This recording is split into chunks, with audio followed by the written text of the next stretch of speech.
जी बिस्मिल्लाहिर्रहमानिर्रहीम। ये देखें जी, ये हमारा वापडा का बिल आया है और बिल की अमाउंट आप लोगों को नज़र आ रही होगी 45,886 रुपीज़। हम हिस्ट्री को रिपीट करते हैं और जाते हैं जुलाई 2022 में। जुलाई 2022 में हमारा बिल था 3,025 रुपये और अब 45,000 रुपये बिल है।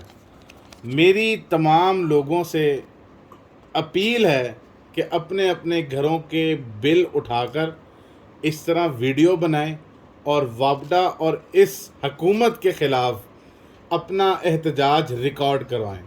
आजकल के इस दौर में अपील है कि भाई इसके ख़िलाफ़ कोई एहतजाज करें, इन लोगों को समझाएं।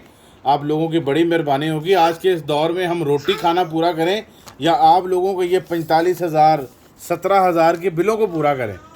हम इतने हमारी पसली नहीं है।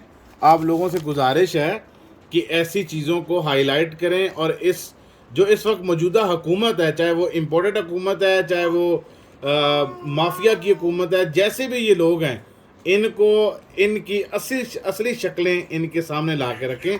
आपकी बड़ी मेहरबानी होगी। चलो बच्चों, मिलके को हाय हाय वापडा, हाय हाय वापडा, हाय हाय वापडा, हाय हाय वापडा, हाय हाय वापडा।